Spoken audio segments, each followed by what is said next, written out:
Hi guys, welcome back to my YouTube channel that is Swapna's tutorial. So ನೀವೇ ನನ್ನ ಚಾನಲ್ಗೆ subscribe ಆಗಿಲ್ಲ ಅಂದರೆ ಪ್ಲೀಸ್ ಸಬ್ಸ್ಕ್ರೈಬ್ ಆಗಿ, ವೀಡಿಯೋಸ್ನ ಲೈಕ್ ಮಾಡಿ, ಶೇರ್ ಮಾಡಿ, ಹಾಗೆ ಕಮೆಂಟ್ ಮಾಡಿ.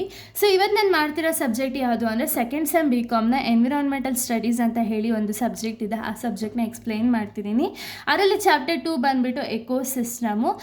ಸೊ ನಾನು ಪ್ರೀವಿಯಸ್ ವೀಡಿಯೋದಲ್ಲಿ ಆಲ್ರೆಡಿ ನಾನು ಚಾಪ್ಟರ್ 1ನ ಎಕ್ಸ್ಪ್ಲೈನ್ ಮಾಡಿ ಅಪ್ಲೋಡ್ ಮಾಡಿದ್ದೀನಿ. ಯಾರ್ಯಾರೆಲ್ಲ ಆ ವೀಡಿಯೋಸ್ನ ನೋಡಿಲ್ವೋ ಒಂದು ಸತಿ ಆ ವೀಡಿಯೋಸ್ನ ನೋಡ್ಕೊಂಡು ಬಂದು ಈ ಒಂದು ವೀಡಿಯೋನ ನೋಡಿ, ಬಿಕಾಸ್ ನಿಮಗೆ ಕಂಟಿನ್ಯೂಷನ್ ಅನ್ನೋದು ಪ್ರಾಪರಾಗಿ ಸಿಗುತ್ತೆ ಅನ್ನೋ ಒಂದು ರೀಸನಿಂದ. ಸೊ ಈ ಒಂದು ವಿಡಿಯೋದಲ್ಲಿ ನಾನು ಎಕೋಲಜಿ ಮತ್ತು ಫಂಕ್ಷನ್ಸ್ ಆಫ್ ಎಕೋಲಜಿ ಬಗ್ಗೆ ಹೇಳ್ತಾ ಹೋಗ್ತೀನಿ. ಓಕೆನಾ? ಅದಾದಮೇಲೆ ನಾವು ಎಕೋಸಿಸ್ಟಮ್ ಬಗ್ಗೆ ನೋಡ್ತಾ ಹೋಗೋಣ. ಸೊ ನೋಡಿ, ಇವಾಗ ಎಕೋಲಜಿ ಅಂದರೆ ಏನು ಅಂತ ಹೇಳಿ ನಾವು ಫಸ್ಟ್ ತಿಳ್ಕೊಬೇಕು. ಸೊ ಏನಿದು ಎಕೋಲಜಿ ಅಂದರೆ, it is a branch of science that studies the relationship between living organisms and their environment. It explains how plant, animals, humans interact with one another and with air, water, soil and other surroundings. ಅಂದರೆ ಏನು, ಎಕೋಲಜಿ ಅಂದರೆ ಏನು ಅಂದರೆ it is a branch of science. ಓಕೆನಾ? So ecology ಅಂದರೆ ಏನು, it is a branch of science that studies, ಇದು ಏನು ಸ್ಟಡಿ ಮಾಡುತ್ತೆ ಅಂದರೆ relationship between the living organisms and their environment ಅನ್ನೇನು. ಸೊ ಇದರಲ್ಲಿ ಎಕೋಲಜಿಯಲ್ಲಿ ನಾವೇನು ಸ್ಟಡಿ ಮಾಡ್ತೀವಿ ಅಂದರೆ ರಿಲೇಷನ್ಶಿಪ್. ಓಕೆನಾ? ಯಾವುದರ ರಿಲೇಷನ್ಶಿಪ್ ಅಂದರೆ ಲಿವಿಂಗ್ ಆರ್ಗಾನಿಸಮ್ ಮತ್ತು ಅವರಿರುವಂತಹ ಎನ್ವಿರಾನ್ಮೆಂಟು, ಅದರ ರಿಲೇಷನ್ಶಿಪ್ ಯಾವ ರೀತಿ ಇದೆ ಅಂತ ಹೇಳಿ ಸ್ಟಡಿ ಮಾಡ್ತೀವಿ. ಅದರ ಜೊತೆಗೆ it explains how plants, animals, humans interact with one another. ಓಕೆನಾ? ಅಂದರೆ ಏನು, ಸೊ ಅದ್ರ ಜೊತೆಗೆ ನಾವೇನು ಸ್ಟಡಿ ಮಾಡ್ತೀವಿ ಅಂದರೆ ಪ್ಲ್ಯಾಂಟ್ಸು, ಅನಿಮಲ್ಸು, ಹ್ಯೂಮನ್ಸು ಯಾವ ರೀತಿ ಇಂಟರಾಕ್ಟ್ ಆಗುತ್ತೆ, ಅದ್ರ ಅಂದರೆ ಒಬ್ಬರು ಮಧ್ಯ ಮತ್ತು ಇನ್ನೊಬ್ಬರು ಜೊತೆಗೆ ಯಾವ ರೀತಿ ಇಂಟರಾಕ್ಟ್ ಆಗುತ್ತೆ ಅಂತ ಹೇಳಿ, ಸೊ ಅದನ್ನು ಒಂದು ಎಕ್ಸ್ಪ್ಲೇನ್ಸ್ ಅನ್ನೋದನ್ನ ಮಾಡುತ್ತೆ, ಅಥವಾ ಅದನ್ನು ಕೂಡ ನಾವಿಲ್ಲಿ ಸ್ಟಡಿ ಅನ್ನೋದನ್ನ ಮಾಡ್ತೀವಿ.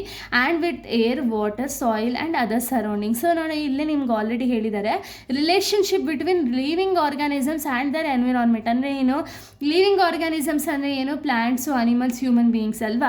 ಸೊ ಅವರು ಯಾವ ರೀತಿ ಇಂಟರಾಕ್ಟ್ ಮಾಡ್ತಾರೆ ಯಾವುದ್ರ ಜೊತೆಗೆ, ಎನ್ವಿರಾನ್ಮೆಂಟಲ್ ಜೊತೆಗೆ. ಎನ್ವಿರಾನ್ಮೆಂಟ್ ಅಂದರೆ ಏನು, ನಮ್ಮ ಸರೌಂಡಿಂಗ್ ಏನೇನಿದೆ ಅದೆಲ್ಲ ಎನ್ವಿರಾನ್ಮೆಂಟ್ ಅಲ್ವಾ. ಏರು, ವಾಟರು, ಸಾಯಿಲ್ ಆ್ಯಂಡ್ ಅದರ್ ಸರೌಂಡಿಂಗ್ಸ್ನ ಅಲ್ವಾ ಎನ್ವಿರಾನ್ಮೆಂಟ್ ಅನ್ನೋದು. ಸೊ ಇಲ್ಲೇನಾಗುತ್ತೆ ಅಂದರೆ relationship between living organisms and the surroundings ಬಗ್ಗೆ ಸ್ಟಡಿ ಮಾಡೋದನ್ನ ನಾವು ಎಕೋಲಜಿ ಅಂತ ಹೇಳಿ ಕರಿತೀವಿ. ಓಕೆನಾ? ಇನ್ನು ಫಂಕ್ಷನ್ಸ್ ಆಫ್ ಎಕೋಲಜಿನ ನಾವು ನೋಡೋದಾದರೆ ಸ್ಟಡಿ ಆಫ್ ರಿಲೇಷನ್ಶಿಪ್ ಅಂದರೆ ಏನು, ನಿಮ್ಗೆ ಆಲ್ರೆಡಿ ಹೇಳಿರೋ ರೀತಿ ಮೀನಿಂಗಲ್ಲೇ ಕೊಟ್ಟಿದ್ದಾರೆ. Study the relation between the organisms and the environment, ಅಥವಾ ಏನೋ living organisms are the environment ಒಂದು ರಿಲೇಷನ್ಶಿಪ್ ಏನಿದೆ ಅಂತ ಹೇಳಿ ಸ್ಟಡಿ ಅನ್ನೋದನ್ನ ಮಾಡ್ತೀವಿ. Next, maintain the ecological balance. Ecological balance ಅಂದರೆ ಏನು, helps in maintaining the balance in nature. Balance in ನೇಚರ್ನ, ಸೊ ಒಂದು ಬ್ಯಾಲೆನ್ಸ್ ಇನ್ ನೇಚರ್ನ ಸ್ಟಡಿ ಮಾಡೋದಕ್ಕೆ ಅಥವಾ ಮೇಂಟೈನ್ ಎಕೋಲಾಜಿಕಲ್ ಬ್ಯಾಲೆನ್ಸ್ನ ಮೇಂಟೈನ್ ಮಾಡೋದಕ್ಕೆ ಹೆಲ್ಪ್ ಅನ್ನೋದನ್ನ ಮಾಡುತ್ತೆ. Next, conservation of natural resources. Proper use of conservation of resources ಅಂದರೆ ಏನು, ನ್ಯಾಚುರಲ್ ರಿಸೋರ್ಸಸ್ನ ಓವರ್ ಯೂಸ್ ಆಗ್ತಿದೆ ಅಂತ ಹೇಳಿ ಗೊತ್ತಾದರೆ, ಸೊ ಅಲ್ಲಿ ಯಾವ ರೀತಿ ಪ್ರೊಟೆಕ್ಟ್ ಮಾಡಬೇಕು ಅನ್ನೋದನ್ನ ಕನ್ಸರ್ವೇಷನ್ ಆಫ್ ನ್ಯಾಚುರಲ್ ರಿಸೋರ್ಸ್ ಅಂದರೆ ಪ್ರಾಪರಾಗಿ ಯೂಸ್ ಮಾಡೋದಾಗಿರ್ಬೋದು, ಅಥವಾ ಒಂದು ನ್ಯಾಚುರಲ್ ರಿಸೋರ್ಸಸ್ನ ಪ್ರೊಟೆಕ್ಟ್ ಮಾಡೋದಾಗಿರ್ಬೋದು, ಅದನ್ನು ಕೂಡ ಇದೊಂದು ಫಂಕ್ಷನ್ ಆಗಿದೆ. Next, study of biodiversity. Biodiversity study ಅಂದರೆ explain the importance of different plants and animals. So ಇಲ್ಲೇನಾಗುತ್ತೆ ಅಂದರೆ ಡಿಫ್ರೆಂಟ್ ಪ್ಲಾಂಟ್ಸ್ ಆ್ಯಂಡ್ ಅನಿಮಲ್ಸ್ನ ಒಂದು ಇಂಪಾರ್ಟೆನ್ಸ್ನ ಎಕ್ಸ್ಪ್ಲೇನ್ ಅನ್ನೋದನ್ನ ಮಾಡ್ತಾ ಹೋಗ್ತಾರೆ.